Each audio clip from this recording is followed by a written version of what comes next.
Hello and welcome to the Link Podcast. The Link Podcast is created to build community through conversation. We focus on stories of creatives, business owners, community leaders, and all-around interesting people from the community of Lincoln, Nebraska. We welcome you to come learn about your neighbors as we have conversations with them and discover their stories.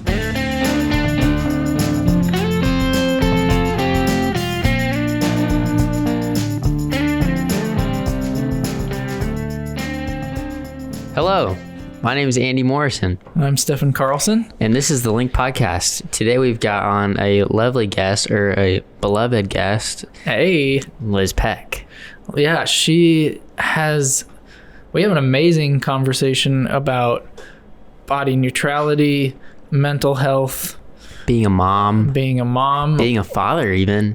What about all things about like Lincoln and like how Lincoln has helped her be both things better, and what like community means to her and what community's kind of like brought to her life and kind of the transformation that she's gone through in the last year or two. Yeah. And it's honestly like a really like interesting thing just to learn. Like I didn't want this conversation to end. I wanted to like keep like hearing more on like her viewpoint on certain things, and it was definitely a lot of fun. Yeah, it was a good one. As always, this podcast is sponsored by Carlson Projects. Living in a home that doesn't suit your needs can be exhausting. Carlson Projects guides you in transforming your home into a place that gives you rest.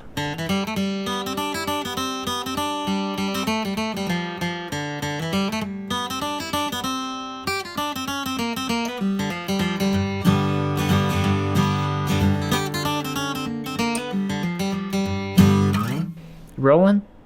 Rocking? Sweet. All right, welcome to the Link Podcast. I am Stephen Carlson. I am Andy Morrison. And today we are here with Liz Peck. Hello. It's great to have you on. Thanks. Give us, there's so many things that we could talk about. Obviously, we were talking about it before we hit record, but there's Kai was recording, but it probably won't make it. Top secret. Yeah. Well, give us kind of like how you got to Lincoln, what made you come to Lincoln, where you're from, and then we'll kind of jump into everything else. There's a lot of everything else, right? Mm-hmm. Yes. Yeah, that's a lot. Yes. That's a big question to start. Give us the short of how you got to Lincoln, and then like where your passions kind of grew from there. Short, how I got to Lincoln was a church, the one we still go to, me and my husband do. They just kind of asked both of us to come down, and How are you connected to that church then? My husband went to school for audio recording, and cool. It was like someone in class with him knew some worship leader there. Okay. What school? The Northeast Community College one in Norfolk. Okay, because I think I've known a couple different people that have gone there. There are so many people that move from Norfolk to Lincoln after they go to that school. We know like so many of his classmates that live here. Interesting. Yeah. But, yeah, and I thought originally that I wanted to go to Omaha for graphic design at the big fancy college there. I don't know what it's called. But then I, of course, was dating this boy. So I was like, I'm going to move to Lincoln. And yeah, I like had never been to Lincoln really. And I fell in love with it instantly. So that was one question. What was the other? Yes. Yeah. So you got to Lincoln, and then like kind of what, I guess one of the things that I've been thinking about a lot too, is like when you were a kid, was there like a sense of like what gave you either a sense of wonder or like what gave you a sense of like curiosity in life? And like how did it lead you to doing what you're doing now? Totally. So like my like main job is hair. And I would say like the biggest thing growing up, I was an emo kid, a scene kid, as I like to call it. Taking Back Sunday, yeah. Oh, Thursday. Yeah. Oh, all of it. I like got into the real heavy stuff, you know. Like you're into the same stuff that Ken's is into, like Norma Jean. Yeah. Yes. Just apparently Norma Jean. Yeah, I mean that's the go-to. It is. So I like cut everyone's hair into these cool fashion mullets, the boys and all of the girls. So I think that was like, I like bought a pair of shears at Walmart, I'm pretty sure. And then that was like what I did. I like cut everyone's hair into this ridiculous bad haircut. But with like I'm no sure it was, experience like, in it. absolutely no experience. It was Yes. terrible. But everybody was like, do it. Like, she's killing Oh it. yeah. I think they saw my hair, which I had like, I mean, it was like 2 inches on top and then like real long. It was Oh my like gosh. a for sure crazy weird mullet thing. But so then like moving here, I didn't plan on going to college yet. And then, I worked in a shop as a receptionist, and then they were like transitioning, and I was like, shoot, I'm just gonna go to school now. And I chose barbering, which was great. I like still don't regret that.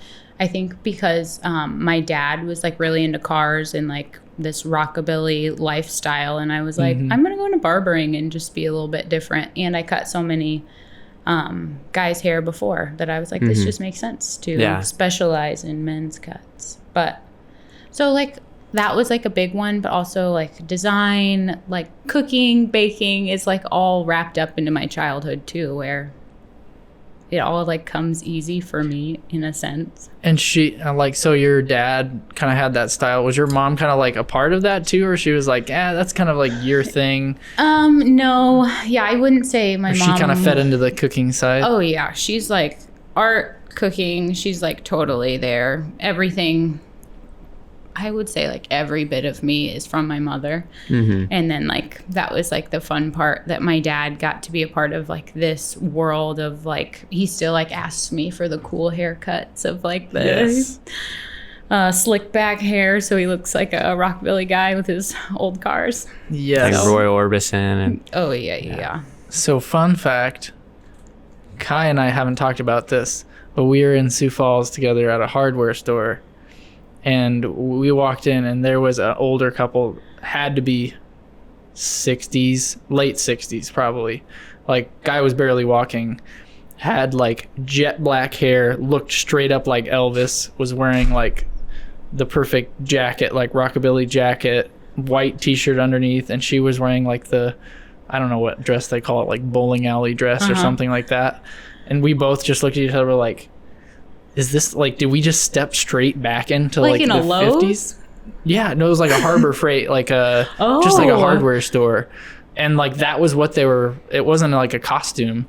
Like he had the chain wallet and everything, and we're like, we both just looked at each other, just like, what is happening? Whoa. So just, I don't know, That's super fun. super random story, but like that's like the first time I've ever seen that in like Oh, totally. real life. Oh yeah. During barber school, I had like fun. I mean, you feel so like you can wear whatever and do whatever. So I for sure like did like the pin curls and like full out outfits all the time. It's so fun. Especially like going to the car shows where all of those guys appreciate it so much, and it's just so fun to be a part of that little world. whoa. It's cool. So that's the start of my creative life in Lincoln. But yeah, I have And- like 8 jobs now. So it's so fun. Wait, Yeah. wow. So give me like, obviously you're passionate about all of them, or else you wouldn't do 8 jobs. Totally. But give me like the top 3, and then we'll kind of dig into those. Stay-at-home mom. I do some graphic design work and some marketing work with Clean Slate that does vegan and non-vegan meals. They like deliver them. Whoa. And then Is that like a blog or a? no, they do like, it's like meal prep stuff? yeah, they do Interesting. deliveries to your house every Whoa. week. Yeah, I take photos of the food that they make, and that would just happen to be like friends of friends, and that's how we kind of. It's like easy, fun jobs to do while you're a mom. Absolutely. And I get to get like the creative outlets too. And then I sometimes work at Paper Kite too. Yes. Which is so fun. Those are, yeah. Oh, I feel like there's more. But those are 3 big ones. And then I still cut hair every Sunday. Every Sunday, only on Every Sundays. Sunday. Yep. Yeah, babysitters, you know, that's expensive. So, like, when did graphic design kind of like not become the thing you wanted to go after then? I don't really remember, actually. That's like a hard question. I feel like it happens so frequently in my life still. Like no matter what, I'm like doing some sort of design thing, and I always have. Whether it was like the shop that I worked at, I would do like all the graphics for any event, any flyer, anything like that. So it never felt like I wasn't going to be doing it, if that makes sense. Yeah, it's just a part of kind of who you are. Totally. And what you do. Yeah.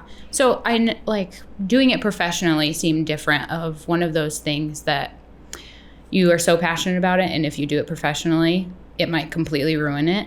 Anything that I've had a project for that I have to like have a deadline, it's like not fun anymore for me. Interesting. So, Yeah. it's for sure something that I'll always do, but I don't think I would pursue it.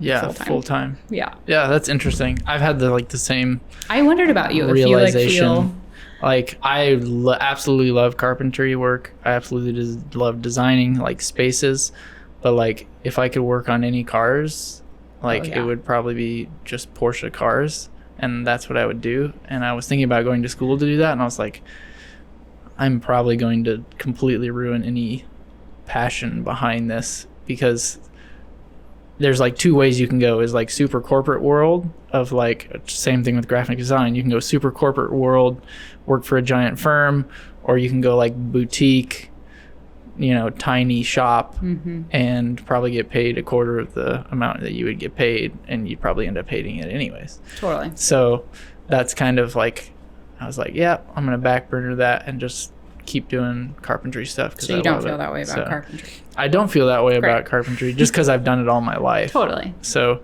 it's just kind of what is like instilled in me.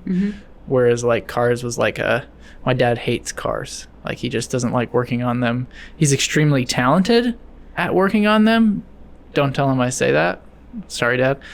But so like if a problem is going on with a car or my motorcycle or something, I'll be like, man, I just can't figure this out. Like one time with my old Honda, I literally went through all of the wiring and still couldn't figure out what it was. And he just like walks in the garage, and like I hit the start button. He's like, it's probably I think it was like your ignition or something like that. And I tried everything, and then I replaced that, and it worked. And I was just like, why are you so good at this and you just hate it? So yeah. Did he work on cars? Why does he hate it? He just, I don't know. I think it's just the fact that like he doesn't like to tinker with things. Okay. Like he just wants to be like, Supposed to get it done. yeah, he just wants to finish it and be done with it. He wants the formula instead of figuring out the formula. Yeah. Just put the hammer on the nail and just call it Well, quits. he loves solving problems too. I just think he doesn't like it messing with his transportation. Yeah, oh, I get that. It's frustrating. So, yeah, but no, he's definitely gifted in that way. And my uncle's the same way. He was taking apart tractors and things before he could drive and selling them on Craigslist and things. So it's kind of a gene, but yeah, dude, Carlsons are crazy.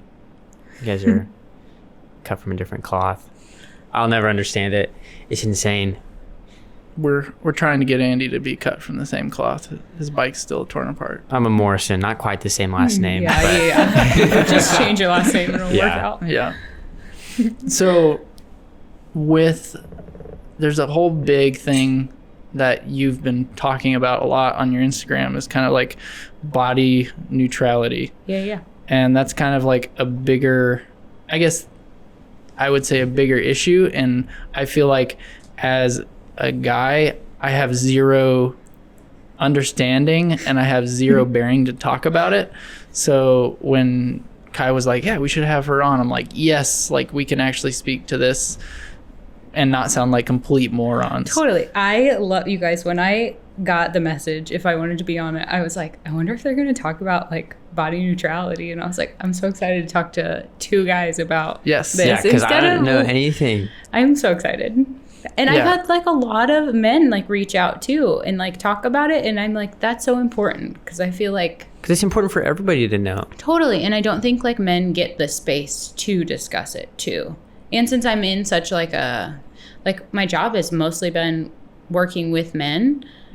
So it's like, I like got to know them. And then to see like some of this like internal brewing of this too, I think is super important too. So I'm really glad that you guys asked, and I'm really glad that it's two boys to talk to instead of just a group full of women talking about it. So I do want to know you guys' perspective on it too. And like how, like body image, have you seen it as mostly women, or have you seen it like with friends, like your guy friends talk about it too? I don't think anybody talks about, like any of our guys talk about body image at all, besides just a lot of us just being gangly dudes. It's not like it's never like body like positivity or Totally. like any like neutrality in any sense. I think it's kind of for us, I think like a weird subject to talk about, maybe, or we just don't think about it. I think for a lot of guys, it's like, it's either you're like okay with the way you look, or you're like obsessed with the way you look. Totally. Like it feels very like, and maybe I'm speaking super out of turn too. So guys, if you reach out and tell me if I'm a complete idiot, but it feels like there's a really big like swing, and I think it can be the same way for girls too. Yeah. But like me growing up, like I was definitely chunky. Like I was heavier, and What brand of jeans did you wear? I got my first pair of Husky jeans, Husky? and I cried. Husky, yeah, big and tall. Yes. I don't want to be husky. So I cried when I first got my first pair of Husky jeans, because I was like, oh, I'm fat, you know? Oh, totally. And well, I turned 13 and I leaned out a bit more. But Wow, you were 13 when that happened? yeah, I like started to grow and finally filled out a little bit. But yeah, I don't know. I don't really, it's not like a huge subject that comes up a lot. Totally. And I do think it is, in a sense, so like body neutrality basically means you're not over obsessing about your body in the way that it looks. You could be obsessing about like mentally, which is great, but like body neutrality is, in a sense, I think a lot of men are like body neutral just because they aren't concerned about like maybe if they have like a little area that's like pudgy or anything like that like women over obsess about. And that's why I think it is more geared toward women, because it's probably a little bit weighted on one side. But men, like, I think there's not the space to talk about it. So if you are one of the ones that struggle, I think that is a little bit harder just because women are so open with it. But yeah, you guys don't really have a space to talk about it. Yeah, if you it's were. kind of an interesting, like, I think, adjustment of like, how do I say this, like weight from society. And so it's like women have a lot of weight on like you guys, like with like body image, like just like in society. And I think like it's now like sprung like a chance to like speak up about it and like change that. But like now it's like guys don't It's true. talk about like it's why just, not? Like what led you to being that way instead of body positive or body? There's all the labels that you put out there. Yeah, there are 1,000 different. So let me think how to phrase this. So body positivity, like the big difference between the two, body positivity actually started in the 60s. I did not know that. The movement did. And it was actually for people in larger bodies or fat bodies, whatever you want to say. And it actually started because people were finding it unfair to get jobs. People weren't hiring people in larger bodies, which, I mean, look at how history goes. People just are mean to people in large bodies. That's basically how it is. So the body positivity movement is kind of saved for those people, which is great. Like, I completely support that. So then I think so many straight-sized, which straight-sized would be like considered like small, medium, large, things like you can easily go find clothes in any store, basically. So for straight-sized people, it seemed offensive for them to like call themselves body positive, because it really wasn't for them. It was for people that were really struggling in normal like situations. So I think the big difference is basically like realizing that yes, our bodies are good, but they aren't good for the way they look. They're good for the things that they do. They move for us. They digest food for us. It's not really appearance. Yeah. But some people, like in the larger bodies, you need that. You need to like see that your appearance is just as great. So that's where the positivity would come from, if that makes sense. Which a lot of people don't know that. Zero clue. So thank you for enlightening us. For sure. I thought this was like a body positivity thing was like the last 5-10 years. Yeah, there are like a bunch of other groups. There is like another website called, I think, The Body Positive, and she's like for everyone, and like everyone's for everyone, but it is like the difference of knowing that and knowing like different sides of it, and then seeing which one you belong in. So like before, when I had like a weight loss journey, I would definitely say I was body positive because I actually loved my plus size body too. I was like totally fine in it. So now that I am in more straight size clothes, that's why I'm like, okay, now I can move to body neutrality, which I'm for everyone in body positivity. But I really can't say that because it is saved for those people. If that makes sense. And forgive me if this is a bad question. No, I love it. No bad. What, No bad. what made you, so if you were still, this is going to sound wrong, but It's not. it's Don't not, worry. it's not coming from a place of you can of slow harm at down all. if you want. No, you're totally fine. What made, like, if you are body positive, like, what made you want to make A change the to lose journey, weight. or like what? Because that's the thing that I'm always like, I'm like, okay, if you were truly happy this way, Totally. what's like the motivation then? Totally. Like, to change that way. So my whole transformation, I hate that word. Journey. The experience. Story, yeah. Started after we had our little man Foster. He's the coolest adorable. guy. Oh, he's so cool. Shout out. At 6 months, I think he was about 6 months, I was pureeing him food, like organic vegetables, and I got Culver's to eat. Also, shout out to Culver's, so good. So good. And I was realizing I worked so hard on this, like, 2 ounces of organic food with no, like, processed anything in it, and I'm sitting here and eating Culver's. And I was like, that is what is wrong. And then I realized, truly, like, out of love for him, that I just had to make a change because what I was doing mentally and physically wasn't healthy. And my whole thing is I wanted to be, like, healthy, and what I was doing actually wasn't. So yes, I loved, like, my body, and I was completely content in my body, but it was just the difference of Like your lifestyle. my lifestyle. Yeah. And it wasn't sustainable to be with him because my habits were terrible.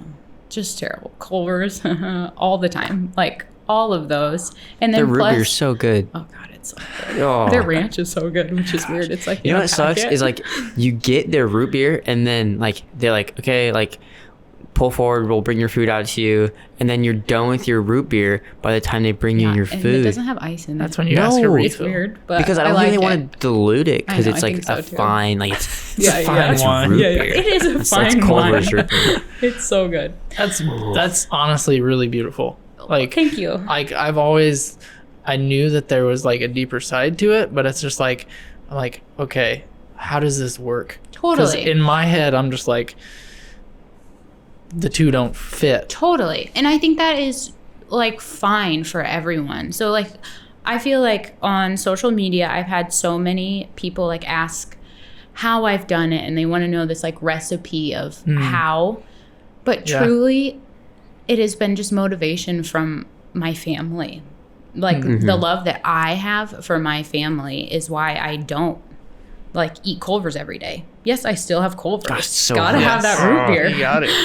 Actually, I don't French like pop. fries. Sorry, Andy. I don't like, I used to love pop. Yeah. But it's Oh, like, mood, God, Dr. tone Pepper. down on that. But that was my recipe. Like, I Yeah. can't speak to it in any other way besides, like, me needing to change mentally. And that's, like, way more important. So I would say, truly, it's less of a weight loss journey, and it's more of finding who I am and what I love to do with my body instead of, like, what my body weighs. which that took some time to get Focusing to. on image, and less on image and more on like self-love than anything. Totally. Yeah. Okay.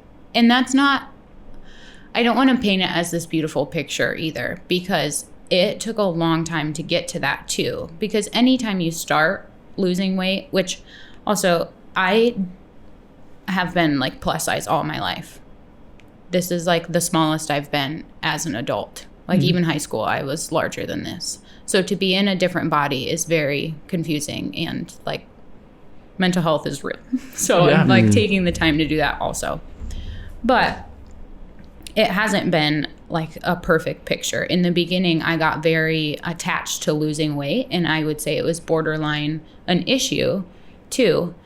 So where you almost like become obsessed with the working out, just as obsessed as you were at maybe I need to get Culver's. Yeah, 100%. I love that Culver's is being used, you guys. Shout out Culver's. Yep, we love Culver's. Free things. So yes, and that is so typical in weight loss of like going from one extreme to the next. And I was for sure down the path of the like bad extreme of counting every single calorie. I mean, my friends, I had a group of girls that I would text all the time. And they for sure even were like, Liz, go eat a real cookie. Like, don't make some stupid cookie. Like, you can eat a real one. It's not healthy. And they are truly some of the reasons that I like am where I am now. Just of like the realization of it's not about how my body looks, but it's about how I feel and what I'm doing. And like eating good food with your family. Like, eat some pizza every once in a while and not over obsessing. So it's fun. Come on, guys. Yeah. Love pizza too. Yeah. Shout out pizza. What do you think? I am interested in like the transformation and like how that happens. Totally. But like, give me a. Do you think it was like one day you woke up and like a switch turned on? 100%. Or do you think it was like after that, was it like consistently every day? Like, okay, I'm choosing this. Was it a mental shift? Mine was totally a mental shift. And that is why I think it's such a mental game. It is like fully a mental game because it was, and I had tried to diet before. You guys, I had this app on my phone that was like, put your weight in and then also count your calories. Oh my gosh. I like kept the same login and it was like 2011, 2012, 2013, how many, and it lasted probably like days. So like this time it's so different because it is such a mental switch and it is out of love for myself and my family. That's like, so rad. It's so weird. I'm still like blown away by it because it just I never really cared because I did love my body. It wasn't out of self-hate, I should say. Like that is such a, like why people lose weight, and mine was not out of hate. Mine was out of love.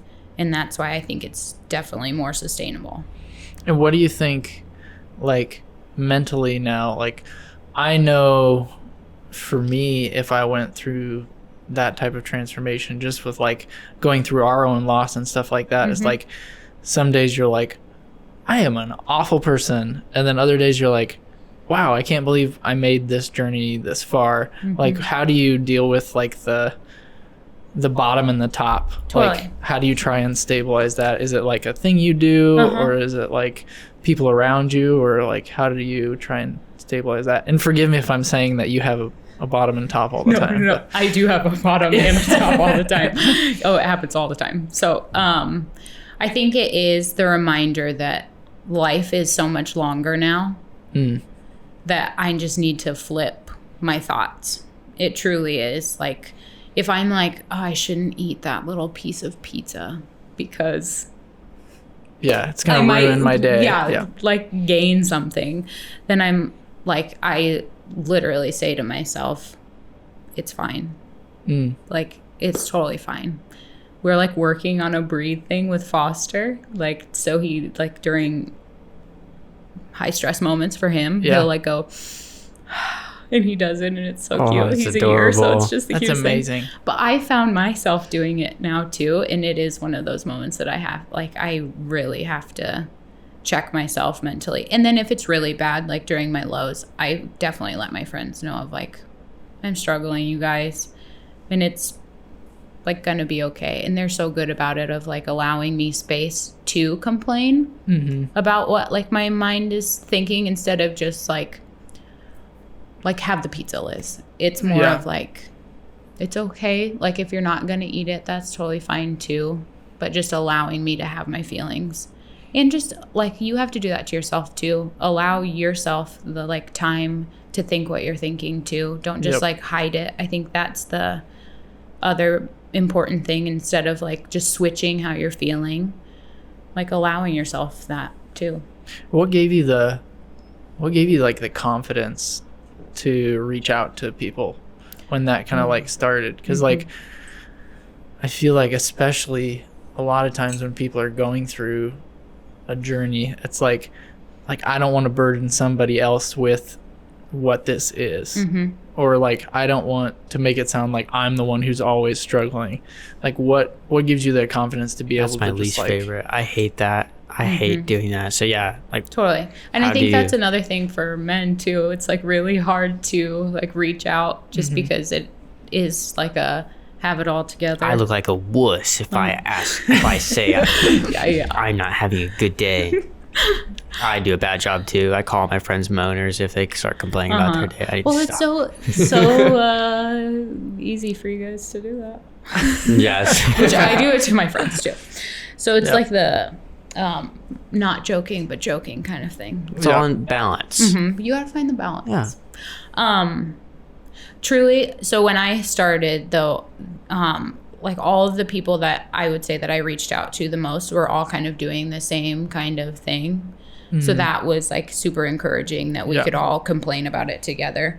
But now it is like a little bit different. And I would say what gives me the most confidence, that is kind of hard. Is it just like your trust in those people? I think so. Like I would say it's probably trust.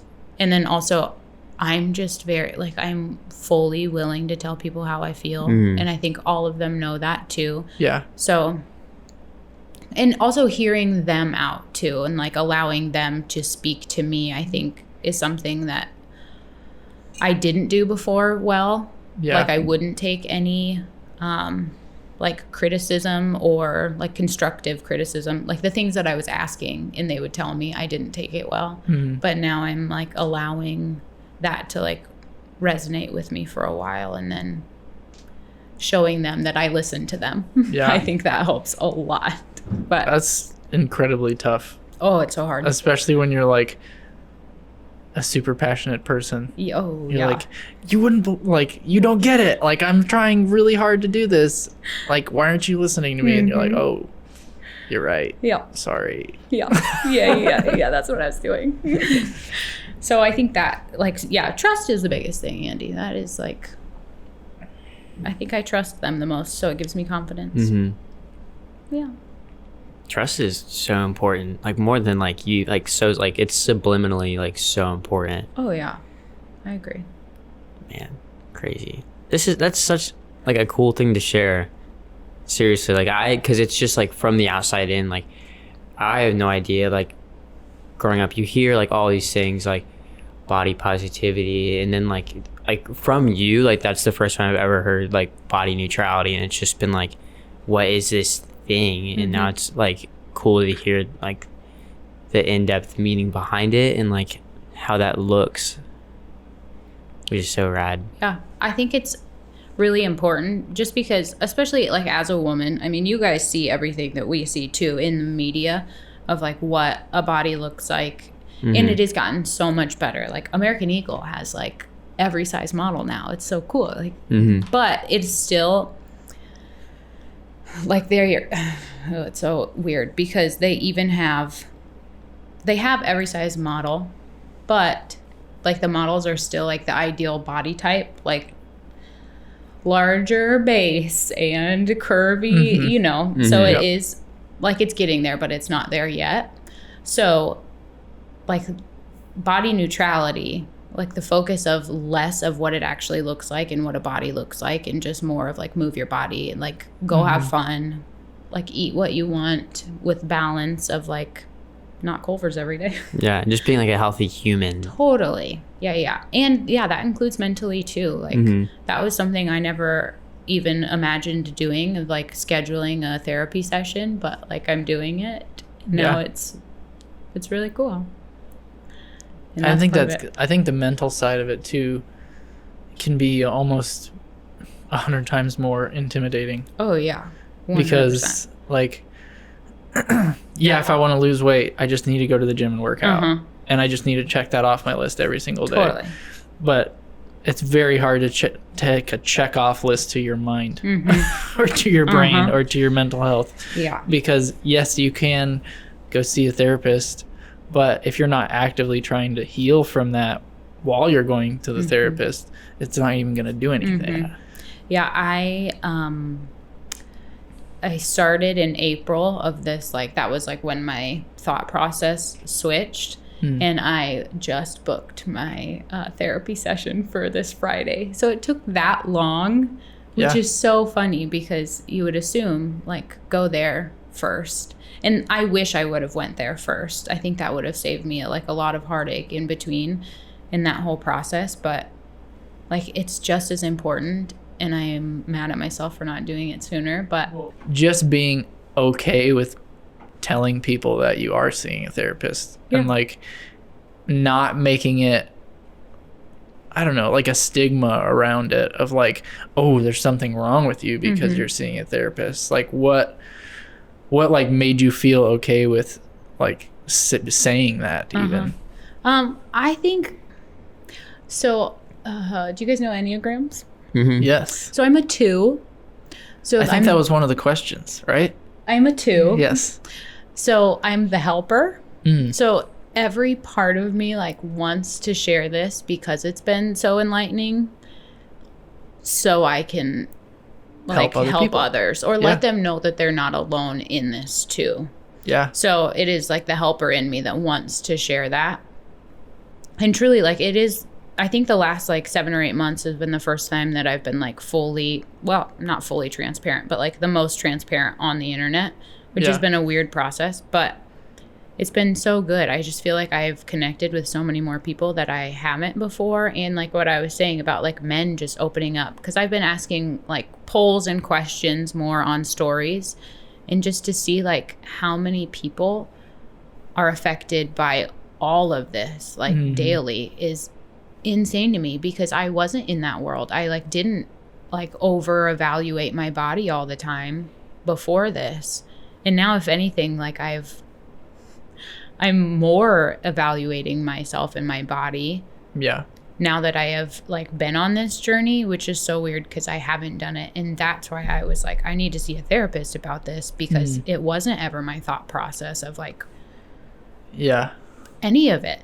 And so, now you're there, you're like, oh, I need to make sure that this is okay. Totally. And yeah. I want to like, because my like overall goal is health. So it's, why wouldn't I do this too?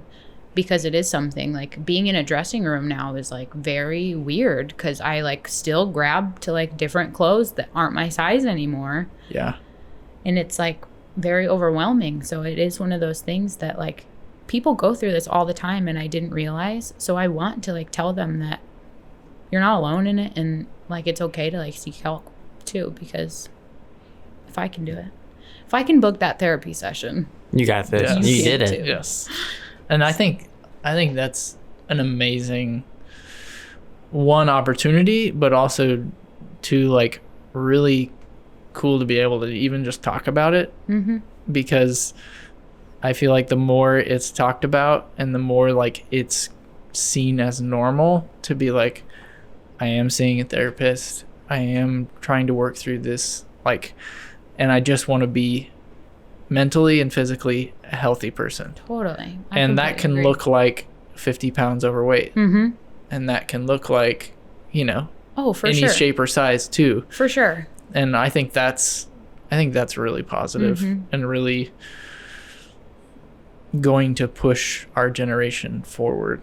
I think so too.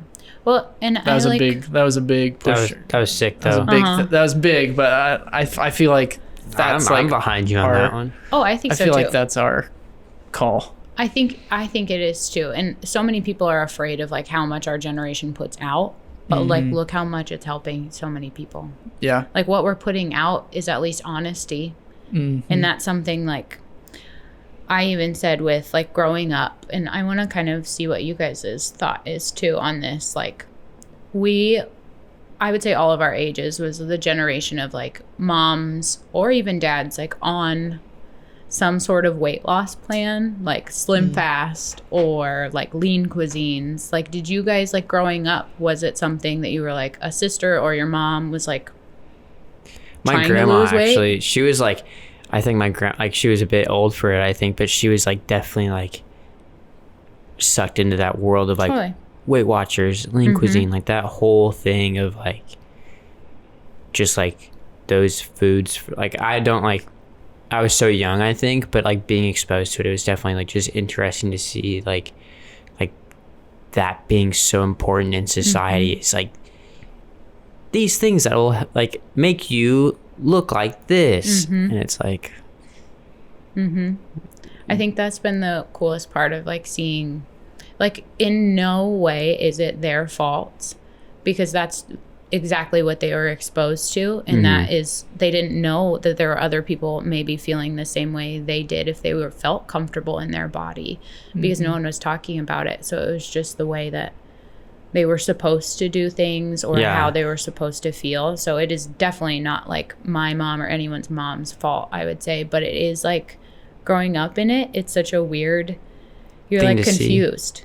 Yeah. I would say I was like very confused of just why it was always happening, and then like understanding now not to like speak about weight like with even my son now, and just not like discussing it so personally with him, and like as he grows up too, of like it's not about like the weight, but it's like he sees mom being active, he sees mom eating vegetables, like things like that, instead of like he sees mom drinking her lunch instead of like eating real food and nourishing like your body. Yeah. So it is like a generational difference, but it is so cool how ours is like embraced, like being body neutral. And I think for me, like for my family, it was never really modeled like diets or like fad things. Like my mom grew up overseas, and my dad's family is just like completely different in that aspect. So like it was never like there was more emphasis on just doing things. That's amazing. Than like go to the gym, eat right, you get this. Like it was never like a regimented routine.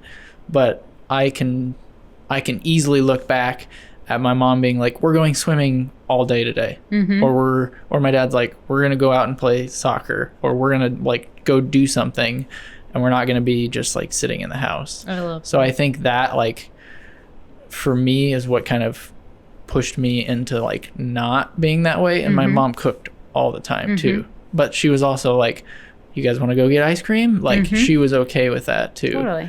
So I think now like that I'm like on my own and I'm like having a kid of my own, I'm like thinking about that, like, okay, like what are the habits that I'm putting in my life that they can look at and be like, oh, that's like purposely him being active, or purposely doing something that's like not only healthy but also like mentally it's going to do something for you. Because I can't go to the gym. Like I did it for like 3 weeks one time, I did it for like 3 months one time, and I just, in my head, it just doesn't work. And like I've tried it with people, it just doesn't work. So like either I'll play a sport or I'll do something. So I played soccer, that's what I did. It was like played on a men's rec league team or whatever.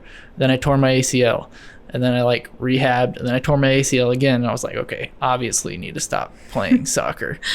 So I just most recently got into doing jujitsu, and that's kind of like doing jujitsu. Yeah, doing jujitsu. I don't know, and that's like, it's challenging because you just get the crap beat out of you every single time you go, because I'm a beginner, and two, it's like mentally really challenging for me because I'm learning the whole time I'm doing it, and then I'm not even realizing how tired I am till I'm done.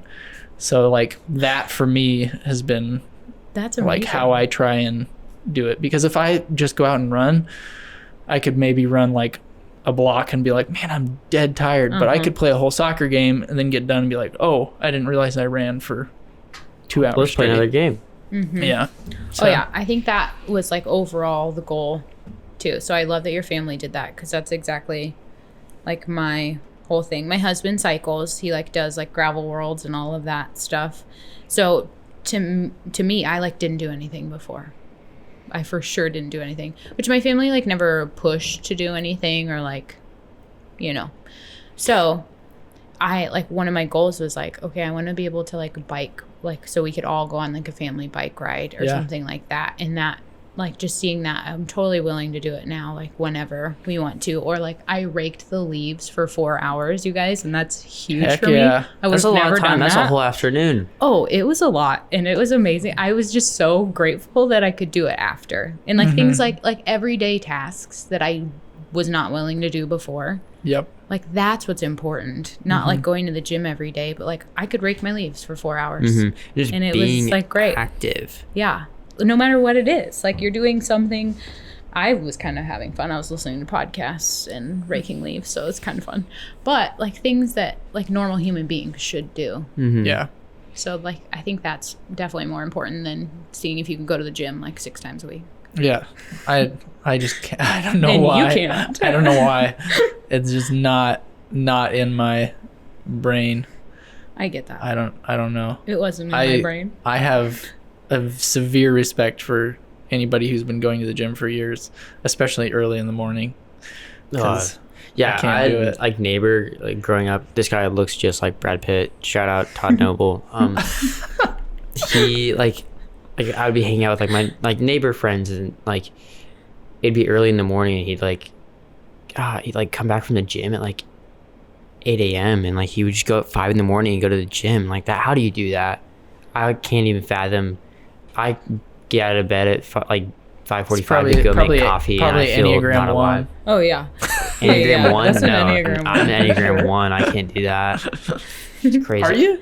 Yeah, what are you? You are? I'm a 1. You're a 1. Interesting. What are Yeah. you? I think I am a 7. I'm a mix between a 7 and, gosh dang it, I haven't taken the official test. What? It's like a 7 and You self-identify, man. Come on. a 7 and a 3. A 3 is I the can- I can- achiever. Since you own a Yes, business, I could yes. see that. I can 3 also and a see 7 is being a is 7. both. Is kind of Oh where yeah. where I kind of land. Like Shane's a 7. Mike's a 7. Yeah. Yeah. 7s are a party. I mean, I love to have parties. So. Yeah.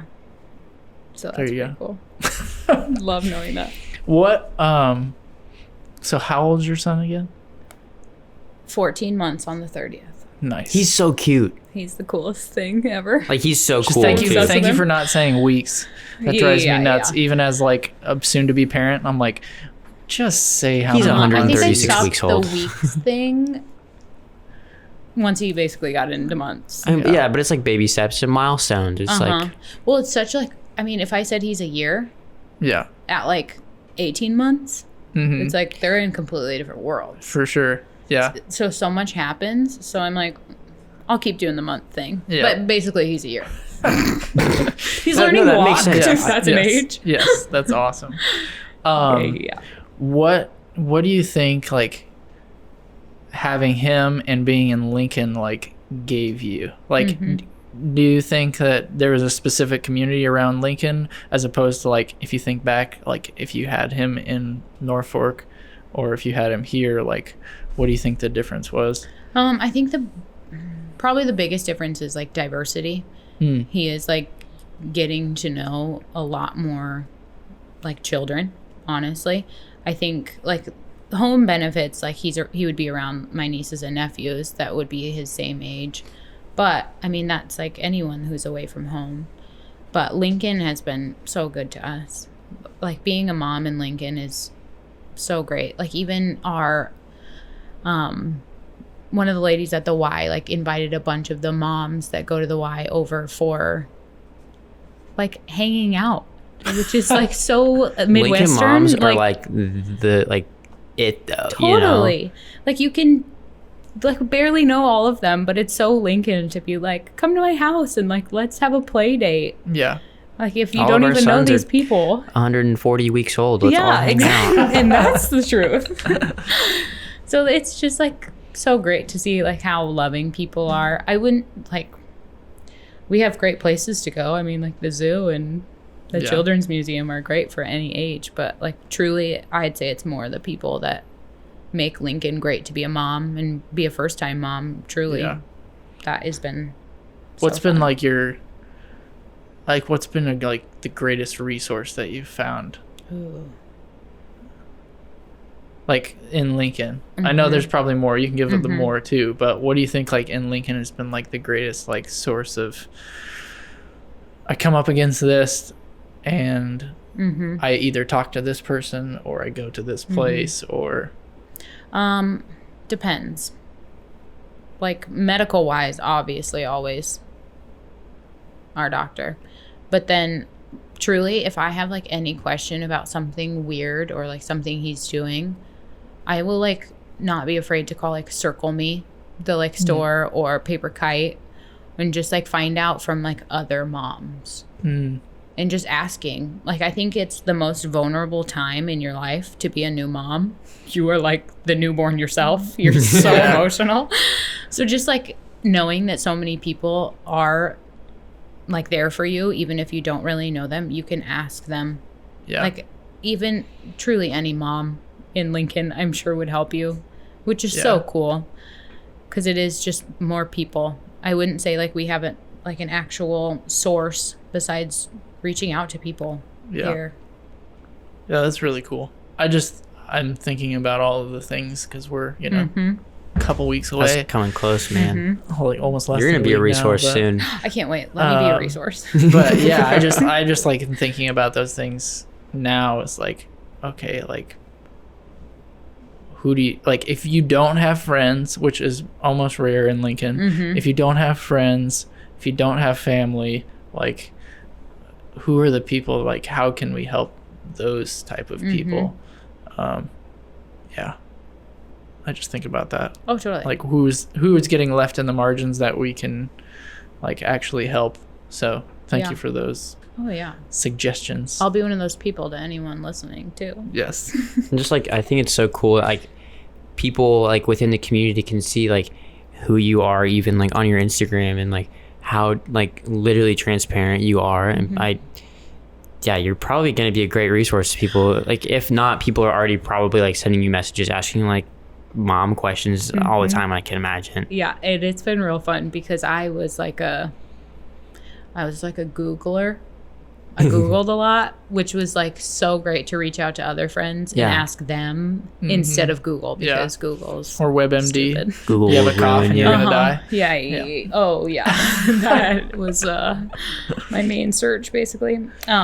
So yeah, to be that person to other people is so great because I felt like I took so much from other people. So I would love to be that person to other people because it's asking your friends who have done it, I think is your best resource. Yeah. Truly. Yeah.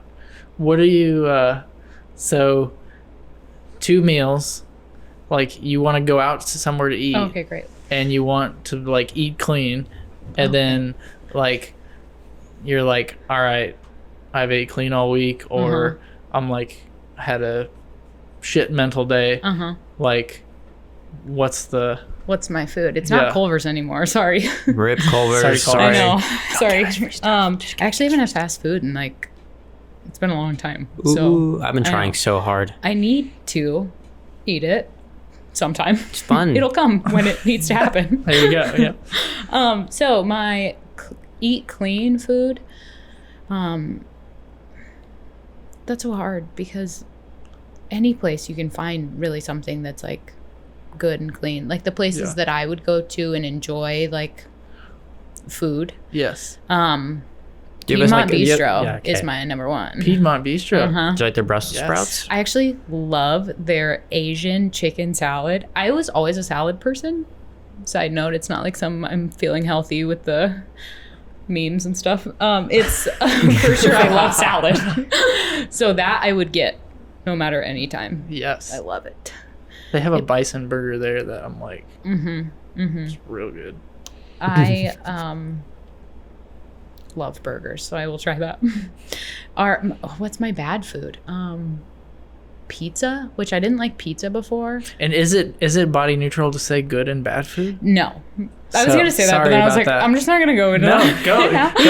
I am not politically correct. That's why I was like, I don't know. You're supposed to call him out. Yeah. I'm not politically correct most of the time. Yes, so you want to change the mentality that there is good and bad food because all of it is food and it's nourishing your body. Especially when you look at things like, so in poverty, there is so much bad food. I'm using air quotes to the people that can't see me. Bad food.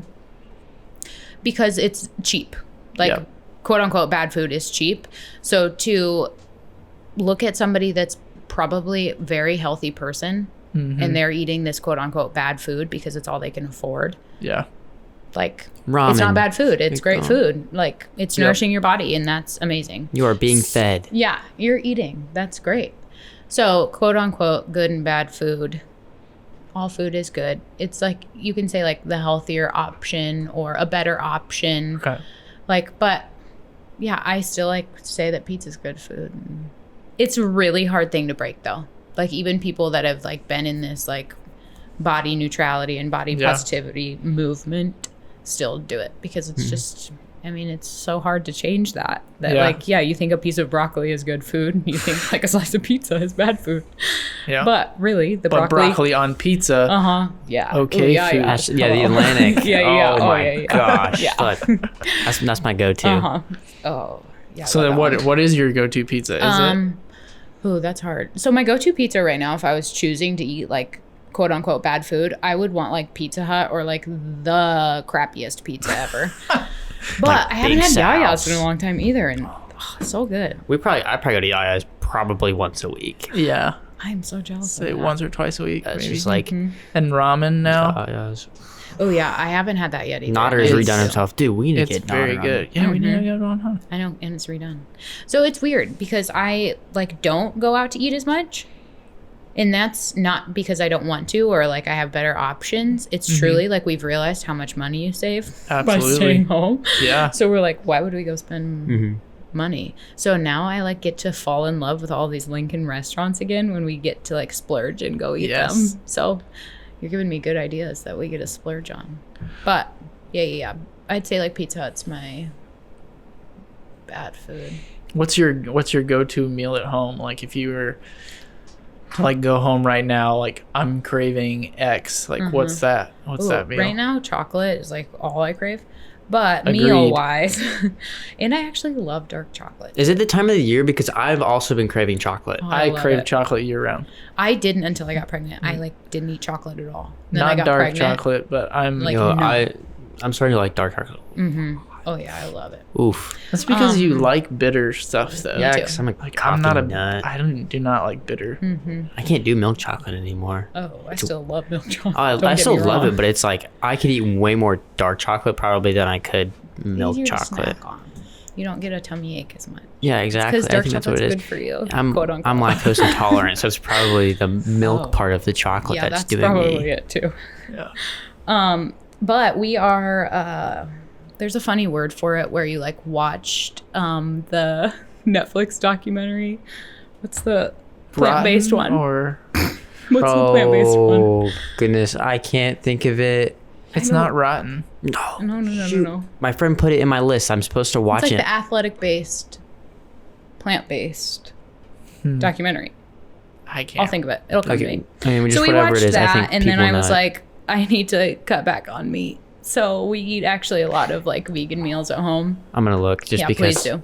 we Because can we do gotta that. know. Come on, guys. Yeah, we need to let the people know. Actually, maybe not. It's very addicting. I got super addicted to it. So really, are like my go-to if I get home and want food is curry. Yeah. I love it. Soup, regular curry, any version of curry. I'm here for. With like, Is it what the health? No, but I've seen that one too. is it like a red curry, like a spicy curry? Both. Is it the Game Changers? Yes, Game Changers. That's it. Oh yeah, it just came out. Yeah. like We watched 3 that months one. ago. Yeah. Just came But I mean, out 3 like, months ago. enough in perspective of your Recent. life, Stefan. Yes. Yeah, Yes. it just came out this year. So yeah, curry is my go-to. Your go-to. Yeah, red, Nice. green, yellow, orange, all the curries. Do you make your own I curry? do. That's tight. Mhm. I have some, I think like some curry paste in my cabinet that I, I use that haven't used sometimes yet. too. I got it from the Oriental Market on North 27th That's Street. the good stuff then. I went there with my friend, and he was like, "This is what I get here." I Did was you like, actually make the curry? I haven't made it yet. It's sitting Put in my like cabinet. a quarter of as much as you think you should put in there. Yeah. Mhm. I actually put a lot in. And I got some If canned coconut you're milk. okay with spice. Mm-hmm. But should we jump to our listener questions? Yeah, Oh, that's yeah. it. What's here? Oh, Oh, Are they, have they updated it all? I haven't seen those. I didn't look at them from you guys's.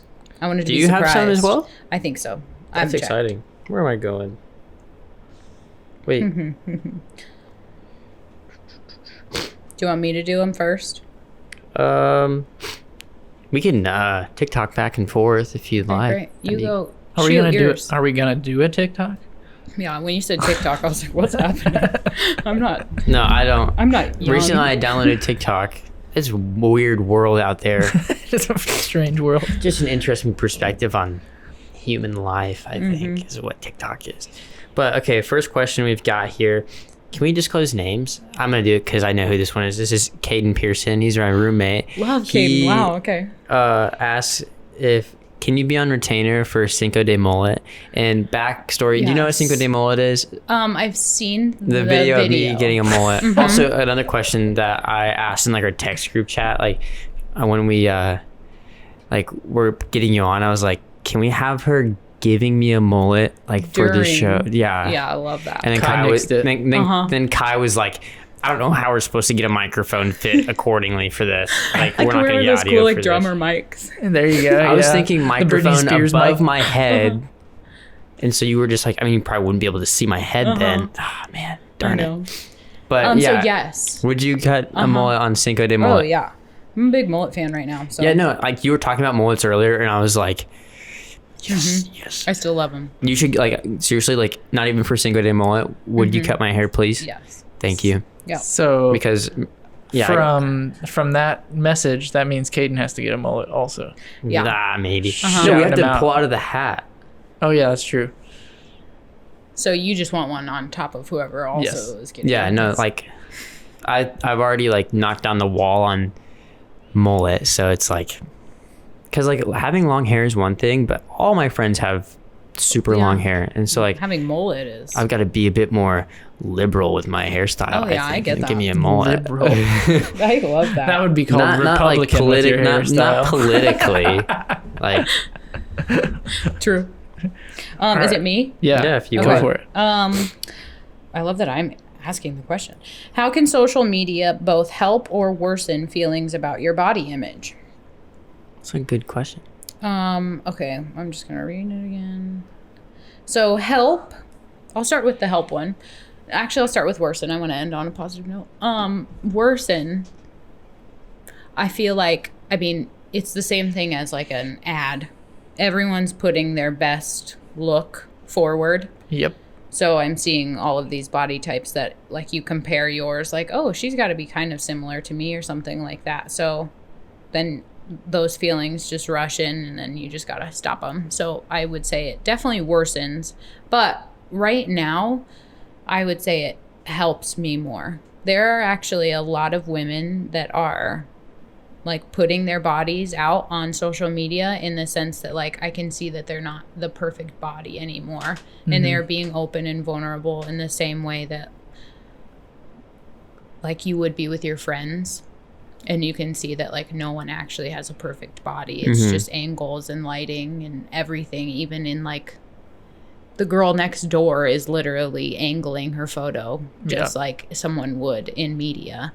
So like seeing a normal human's body that looks like mine, that's so encouraging. And that is kind of, I would say, like, follow those people and follow people in different sized bodies than yours too, because that is like important to see both and then reflecting back on your feelings too. Yeah, that of, was like, my who I am. That was gonna be like my first thing is like go through and edit your following.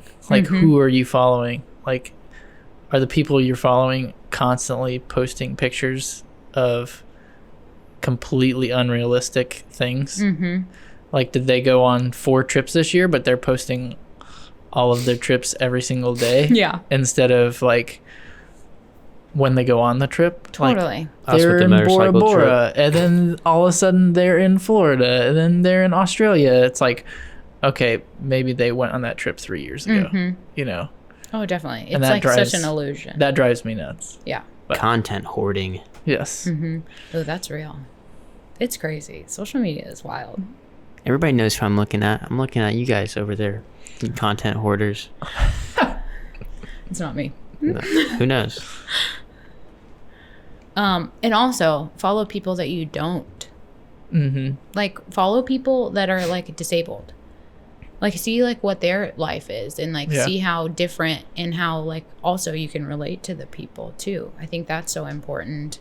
Of like, don't just follow people that you want to look like or want to see or want to be inspired by. Follow somebody else that might be like in a different body that's struggling, or just like in a different body that's finding neutrality.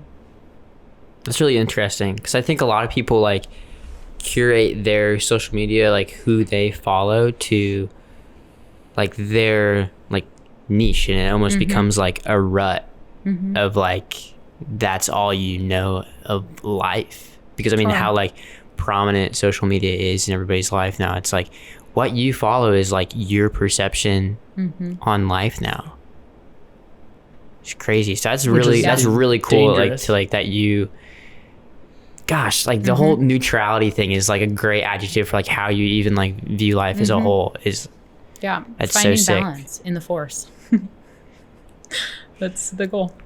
But I will say, like, I mean, finding those people that are like you too are important, but also like finding the ones that aren't at all. Like, somebody asked me, did you like stop following all like the plus size people that like you used to follow? And I was like, no, why would I? Like, that's such a strange question, because like there's still people I care about, and there's still people I like want to see what they're doing with their lives. It's not just, it's so funny. Like, even like this community of even plus size people, like there's such a disconnect if you're not one anymore too, in the same way that like you would leave like a friendship.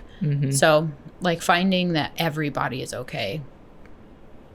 Everybody, not everybody. All the above. Everybody. Yes, there you go. Everybody. Exactly. Andy, hit us with the next. Hit us with the question. This is from our lovely friend Mackenzie Spiker. Love. Mama Kens. Mama Kens. This was also answered earlier, but she asked, "What's your Enneagram number?" 2. And then I'm a 1, and Stefan, we believe, is a 7 or a 3. I'm curious. I want you to. Yeah, I want you to take it too. Because okay, we can talk about the Enneagram for hours, I think, but people hate it. I know Kai is a big no Enneagram. No, don't even. I'd start talking about the Enneagram because it's nothing, but it's just like an interesting perspective on like how to like gain like. No, okay, and I say perspective so much. Okay, it's an interesting look on gaining perspective on others and like understanding other humans, because I mean, we're not all the same. We're all very unique, and there's like people came up with these 9 numbers that can generalize each other, but it's also like you can help understand like others, which is so rad, and even yourself, like from like the Enneagram. It's not like, we can go controversial here, but it's not like your like astrology thing of like, but this is just like who you are and like how your brain operates. I am for the Enneagram. I'm for the Enneagram. I'm for it too. I think anytime you take a step back and look at like who you are as a person is going to be helpful. Oh, like totally. not like in like a selfish way, okay, let me get outside of myself, let me observe like how I'm interacting with the world. Like that's always going to be helpful, because you're gonna find things that you're like, oh, I didn't realize I did that. Like, oh yeah. And then like, yes, like you're like, oh, I'm I do that. Yep. Mm-hmm. Yeah. Yeah, Yeah, I don't know what Enneagram's everyone in this world is. I have a spreadsheet of all my friends, so DM That's me your amazing. Sending them Enneagram in. number. That's amazing. Make an Enneagram database. Call it I'm trying Enneagram to collect book. them all. Got to catch them all. You could do Enneagram. that. Trademark it because somebody's I know. going to do it. I know. Mark Zuckerberg's going to buy it. And next thing you know, you're a billionaire. I know. It's terrible. I've got one. I've got a few actually, but I'll save it. Some of them are the same. What do you wish you could tell your younger self about body image? Ooh, that's a good one. Whoa. You got some good question askers over there. I do. I love the people that ask me things. What do I wish I could tell my younger self? First, there's like the whole thought. What came to my mind first was, you know, when you're like your high school body or something like that, and you're like, oh, I was like pretty good then, like as an adult, because now you're like, oh, this is my adult body. It's definitely not as good as, but then like, so I've done that. So that what I'm trying to get at is like, I was 20 pounds heavier. I was like 30 pounds heavier. And then in my head, I would say like, oh, well, I thought I was so chubby then. Like, and then being back in that, it's all a mental game. Because then being back at that weight, I was like, oh, I get it. Like, I thought I was chubby then because I'm still like what the world would say is chubby. Yeah. So like, I think if I could tell myself then that I thought I was like that person that I thought I was like this chubby girl is like you're fine in your body, like no matter what, is what I would say. And also you're never going to be happy in a larger or smaller body if that's what you're focused on. Yeah. I think that's like the main thing that I would tell myself, because it's so true. You're never going to be happy unless you're mentally healthy instead of your body image of yourself. Yeah. I would call that the North Star. Oh yeah, I definitely would. Wow. North Star. The North Star. Dude, you're... Also, Stefan, you're killing it with these questions tonight. I love your openness and your curiosity. Like, that's so sick. That's who I am. Good question. It is, what is your objective for your social media presence? I think we've, like, touched a lot on, like, just... Like objective. Like, what you do. Yeah. Most of these I've actually answered that I have left, too. So Or do you even have an objective? I wouldn't say I have an objective. Mm-hmm. That's yeah. Kind of an interest, but... It is, which, like, totally makes sense, though, too. I, like, get the question. But what drives you to, like, share these things? I think it's the same way that I've seen other people share things. I want someone to feel that same way of, like, that their body is normal, that they are, like, okay, because that's what I'm seeing. Like, the people I'm looking for on the internet are telling me that. Mm-hmm. So I would love to do that to somebody else, because they have helped me so much in saying, like, this is my body. It doesn't matter if I became a mom and I have stretch marks. It doesn't matter if I, like, gained or lost weight and I have stretch marks. I have stretch marks and I'm a body. So I want to say the same thing to other people. Mm-hmm. So I would say that's an objective, I guess. Why you share, yeah. Yeah, but yeah, it's weird because I don't think of it like that. I don't think of it as like You're a just business in doing that sense. it, But that's yeah. like what I would want to put to this world, and I'm being open about what I would want to share to the world. I think that's Rad. Did I answer that? Yeah, I think so. Okay. I think so. I think objective is a tough word because it makes it sound like Like a business plan. like you have an agenda. Yeah. Which I don't think I do. I mean, Yeah. depends on how you take the word. Yeah. I mean, everybody kind of has an agenda. Life is an agenda, but because I mean, it can be a good agenda.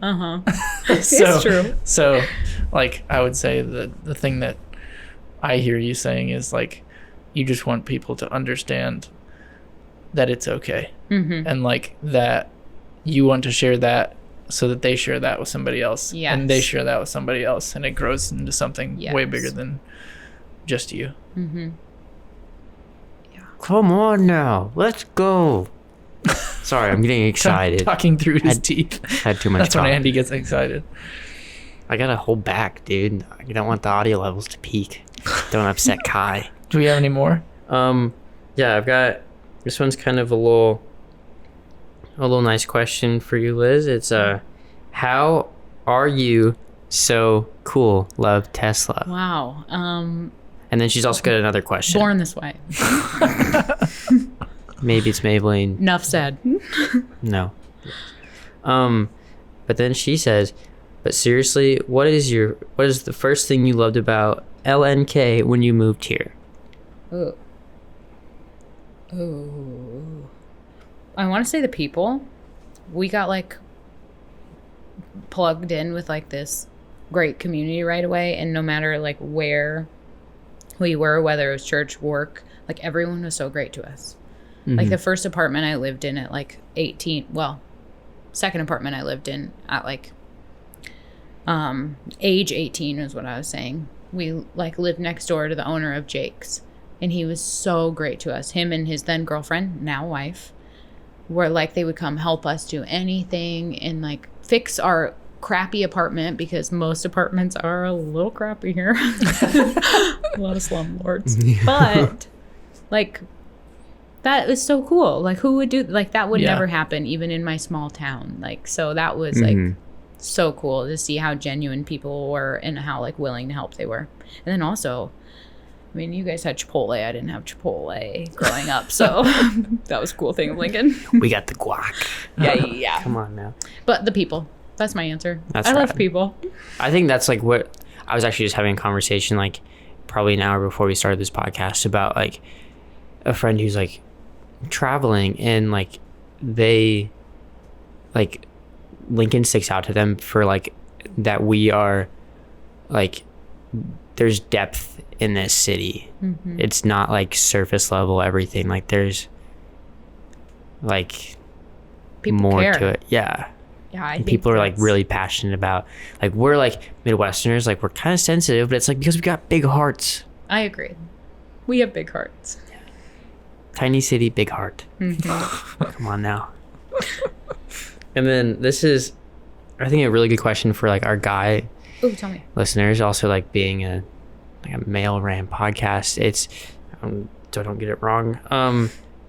How can the father be helpful to the mother? Like, what's like being a mother? Like, what do you think is like most beneficial, or like that? Like, I know, like, I mean, maybe like Stefan can have like better perspective on this because he's going to be a new father. Like, what can like new fathers do, or like old fathers do that like help a mother?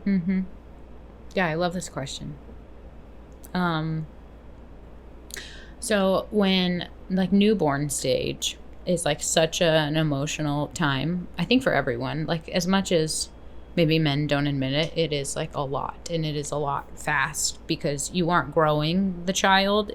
So it like literally like the baby's here all of a sudden. Yep. Like I think it's totally maybe more of a shock for men sometimes in that. So I think like taking a step back from that and like realizing like, okay, I'm caring for both my wife and this baby now. And like, that doesn't mean you forget about yourself, but that might be mentally you need to be there than maybe like where maybe you're spiraling to. But like that is like, you're so like, I remember the first few days after having Foster that my body was so weak, like getting up was hard.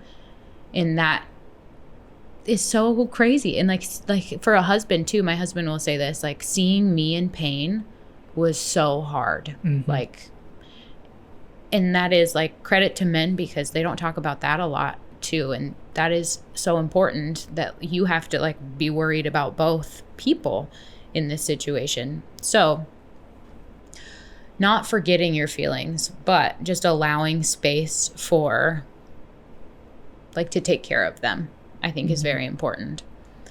But also like sharing your feelings. That was something my husband had 6 weeks off for paternity leave. He got to be home with us, and that was huge for my mental health. and for his too. He got a little stir crazy because he was like, okay, I can't feed the baby. Like, what am I supposed to do? But he got way better sleep too, so he could help me like during feedings. But like being open with each other is so important because you're both going through a different life stage that you've never done before. I say this to like new parents, I guess. And there are so many moments of like, I don't think we can do this, or like from both sides, or like people wonder why like men leave when like people have children, when the woman has a baby, and like a lot of it's like normal. Would you say that's a normal thing that like a lot of definitely happens. absent fathers happen? Yeah. And I think it's because they aren't allowed to like talk about, maybe like it's shameful to say like, I'm struggling, this is very hard for me to love this like baby because it wasn't a part of me. And I think like allowing that too, like me and my husband had a conversation like that. He like never said like I want to leave or anything like that. Yeah. But like he admitted that it was hard and like very stressful. And of course, hearing that as a woman, you're like, oh my gosh, like what? Especially I was so emotional. Like, you don't love this baby. Like all these things run through your mind, but then like slowing down and realizing that's okay, because we both have those feelings and it's like very hard and it's out of stress and lack of sleep. So I think allowing each other to have like your feelings and not getting hurt by those feelings is very, very important for both of you. I should say that is to both of them. And then other things is just like being caring, seeing if you can do anything to help, seeing if you can take like the baby for a while, like between feedings or between anything, just to allow space. I remember we had Foster the 30th of October, 2018, and then my birthday is November 17th. So that's only like 2 weeks. And I remember Cody was like, go to Target, because that's a therapy session.